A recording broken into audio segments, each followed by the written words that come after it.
Hello my dear old friends, आप सभी मित्रों का अपनी चैनल ग्रोज एजुकेशन में स्वागत है। तो लेट्स स्टार्ट द वीडियो। और आज इस वीडियो का टॉपिक है episode 2 Insta millionaire full story in Hindi. और आज हम इस टॉपिक के सभी मुद्दे को स्टेप बाय स्टेप समझेंगे। तो आप सभी फ्रेंड्स इस वीडियो के आखिर तक बने रहें। चट्टू लकी का बैंक अकाउंट। उस मैसेज को पढ़ने के बाद भर से ही बरसात में भी उसका चेहरा सूरज की तरह खिल उठा था।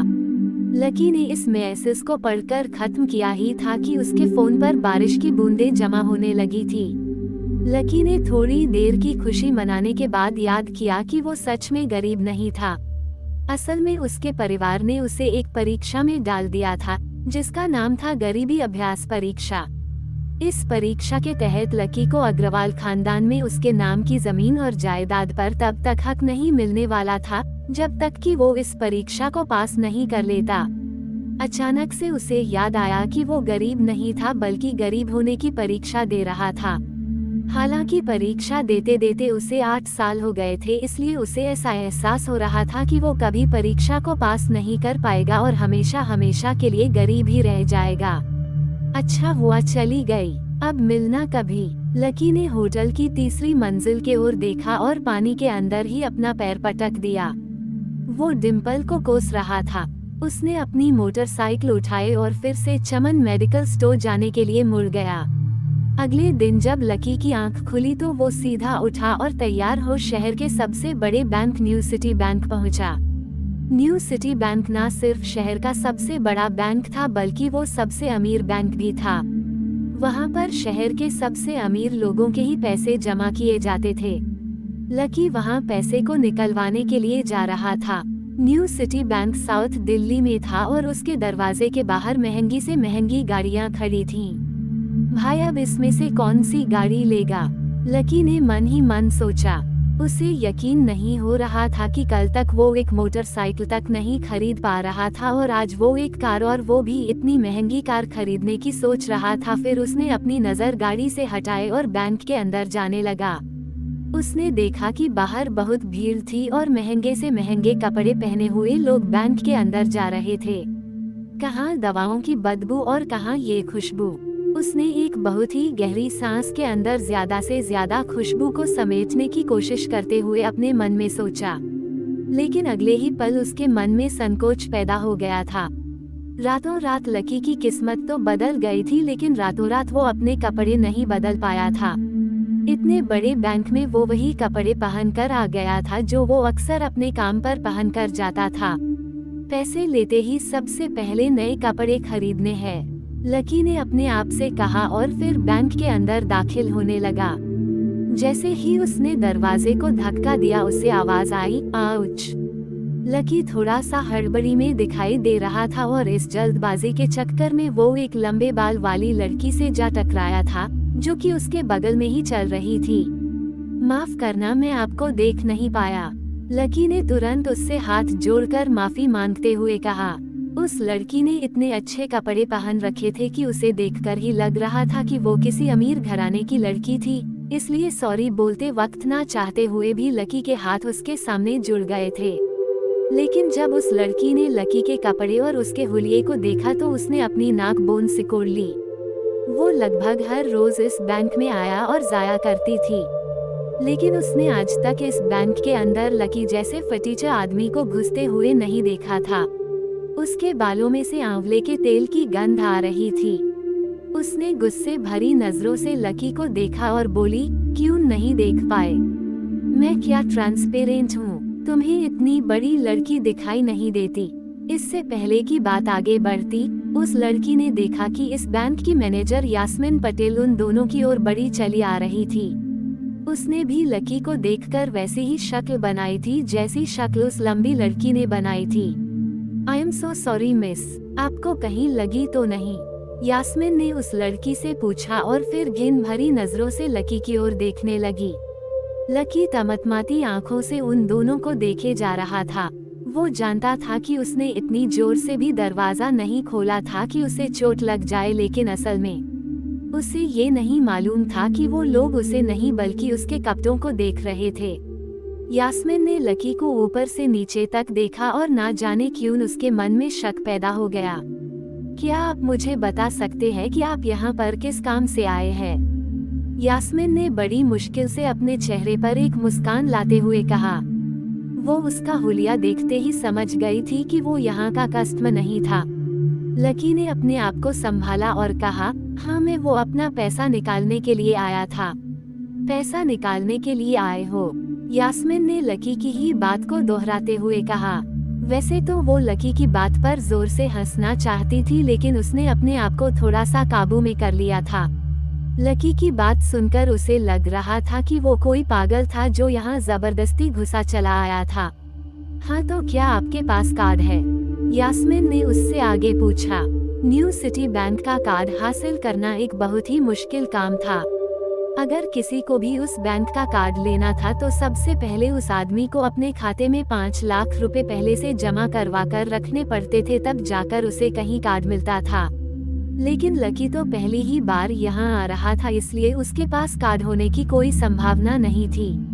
लकी जब यास्मिन के सवाल का जवाब नहीं दे पाया तो यास्मिन ने फिर से उससे पूछा, मैं पूछ रही हूँ क्या आपके पास कार्ड है? वो समझ गई थी कि लकी पागल ही था जो कहीं से भागकर सीधा उनके बैंक में आ गया था। नहीं, लकी ने उसके सवाल का जवाब दिया और वो फिर से इधर उधर देखने लगा। जैसे ही उस लंबे बालों लड़की ने लकी का जवाब सुना तो वो खिलखिलाकर हंस पड़ी। यास्मिन को तो सिर्फ लग रहा था कि वो पागल है, लेकिन वो लड़की तो अपने मन में मान ही चुकी थी ये लड़का कोई पागल है जो कहीं झोपड़पट्टी से यहाँ आ गया है। इससे पहले कि आगे कोई कुछ कह पाता, उस लंबे बालों वाली लड़की के पिता वहाँ आए और बोले, चलो बेटी। उनके हाथ में कुछ कागजात थे। लकी ने देखा कि उन्होंने महंगा सा सूट पहन रखा था। उस लड़की ने यास्मिन के दोनों हाथों को पकड़ा और बोली, यास्मिन देखो, अगर इस तरह के सड़क छाप लोग तुम्हारे बैंक में ऐसे ही घुसे चले आने लगे और बाकी के कस्टमर्स को परेशान करने लगे तो इससे तुम्हारे बैंक की इमेज और उसके शेयर को काफी नुकसान होगा। एक मैनेजर होने के नाते तुम्हें इन सब चीजों का ध्यान रखना चाहिए। मुझे उम्मीद है कि आगे से ऐसा कुछ नहीं होगा, उस लड़की ने कहा और अपने पिता के साथ बैंक से बाहर निकल गई। अपना ध्यान रखना कोयल मैडम, मैनेजर ने उसे उसकी गाड़ी तक छोड़ते हुए कहा। आज तो वो बाल बच गई थी। कोयल और उसके पिता इस बैंक के सबसे पुराने और सबसे वफादार कस्टमर थे। अगर आज यास्मिन उन्हें नाराज कर देती और वो उसके बैंक से अपना खाता बंद करवा देते तो शायद यास्मिन की नौकरी जा सकती थी, और ये सब हो रहा था उस पागल लकी की वजह से। इसे जल्द से जल्द यहाँ से भगाना पड़ेगा, यास्मिन ने अपने आप से कहा और फिर से बैंक के अंदर आने लगी। यास्मिन उसे अपने बैंक से बाहर निकालने के तरीके के बारे में सोच तो रही थी, मगर जैसे ही वो बैंक में दाखिल हुई उसने देखा कि लकी वहाँ था ही नहीं। अरे अब ये कहाँ चला गया, उसने अपने आप से पूछा। वो इधर उधर देखने लगी, लेकिन लकी वहाँ भी नहीं था। यास्मिन को अच्छे से पता था कि वो उसके सामने तो बाहर भी नहीं निकला था, इसका मतलब वो था तो बैंक के अंदर ही, लेकिन यास्मिन उसे ढूंढ नहीं पा रही थी।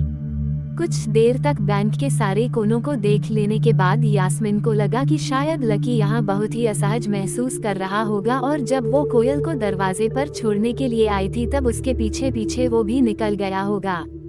चलो जान बची, यास्मिन ने अपने आप से कहा और अपने केबिन में आकर बैठ गई। जैसे ही उसने आज के दिन की पहली फाइल उठाई उसे किसी की एक झलक दिखी। ये और कोई नहीं बल्कि लकी ही था।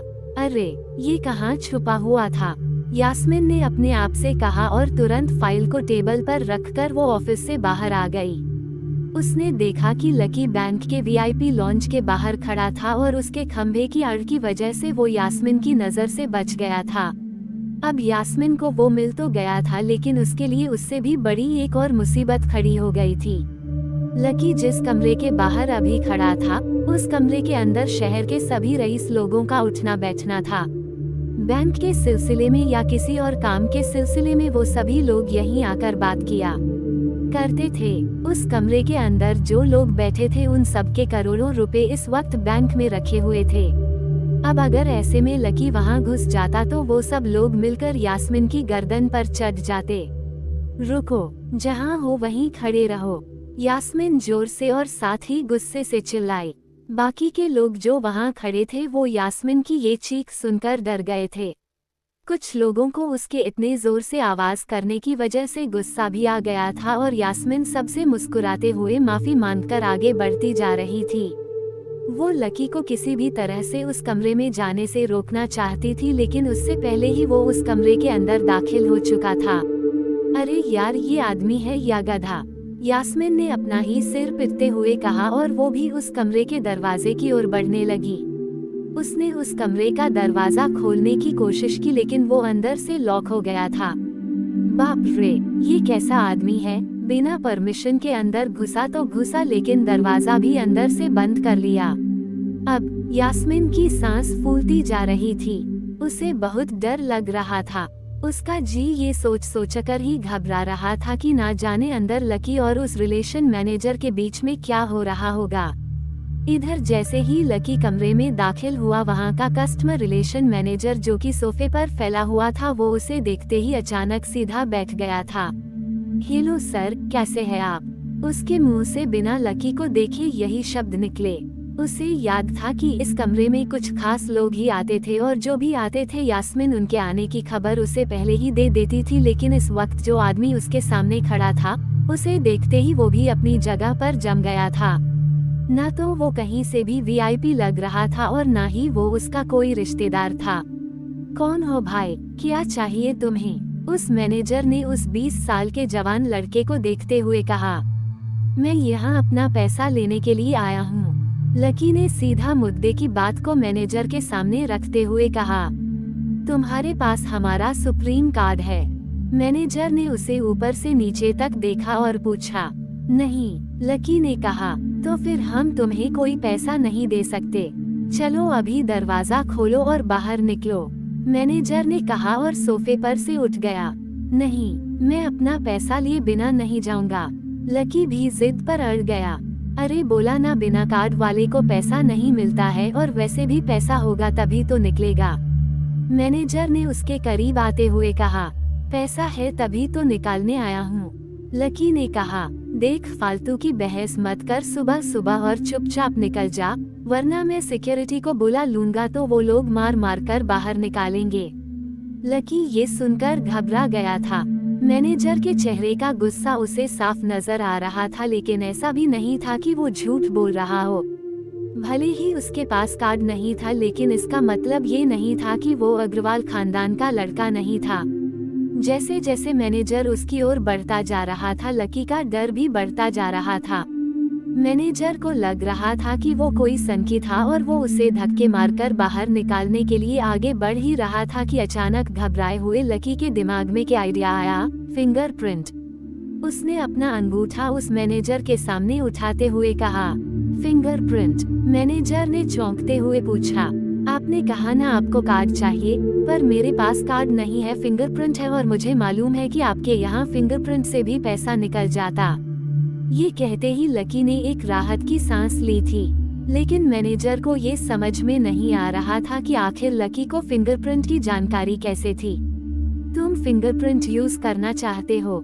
मैनेजर ने लकी को घूरते हुए पूछा। लकी की शक्ल और उसका हुलिया मैनेजर के लिए उसकी बातों से मेल नहीं खा रहे थे। हाँ, लकी ने सीना चौड़ा करते हुए कहा। उसे इस तरह देख तो मैनेजर और भी कंफ्यूज हो गया था। मैनेजर ने सोचा कि उसे एक चांस देना चाहिए, इसलिए उसने लकी को फिंगरप्रिंट इस्तेमाल करने की इजाजत दे दी थी। वो अपनी टेबल के पास गया और उसके दराज में फिंगरप्रिंट वाली मशीन ढूंढने लगा। 2-3 ड्रोवर्स में झांकने के बाद आखिरकार उसे वो मशीन मिल गई थी। चुपचाप यहाँ पर अंगूठा लगाओ, मैनेजर ने मशीन को आगे बढ़ाते हुए कहा। लकी ने अपनी फटी हुई पैंट के पिछले हिस्से अपना अंगूठा पोंछा और फिर उस मशीन पर लगा दिया। 2 सेकंड के बाद मशीन में से एक आवाज आने लगी। उसके अंदर एक लाल बत्ती जल रही थी और वो जोर जोर बीप कर रही थी। तुम्हारा फिंगरप्रिंट मैच नहीं कर रहा है। मैनेजर ने लकी को ऐसे देखा जैसे वो कोई बड़ा अपराधी था। मैनेजर उसकी पैंट की ओर देखने लगा। उसे लग रहा था कि लकी ने अपनी जेब में कोई हथियार छुपा रखा था और वो मैनेजर को बेवकूफ बना रहा था। इससे पहले कि लकी अपनी जेब से कोई बंदूक या बम निकालता, मैनेजर ने अपना फोन निकाला और पुलिस का नंबर लगाने लगा। लकी ने उसकी स्क्रीन पर देख लिया था कि वो 100 नंबर पर फोन लगा रहा था। लकी बुरी तरह से घबरा गया था। वो बहुत ही उत्साह और जोश में अंदर तो चला आया था, लेकिन उसे मालूम नहीं था कि वो इतनी बड़ी मुसीबत में फंसने वाला है। अब आगे क्या होने वाला था? क्या लकी उसे पुलिस को बुलाने से रोक पाएगा? कहीं उसे कोई फेक मैसेज तो नहीं आया था? लकी कैसे इस मुसीबत से बाहर निकलेगा?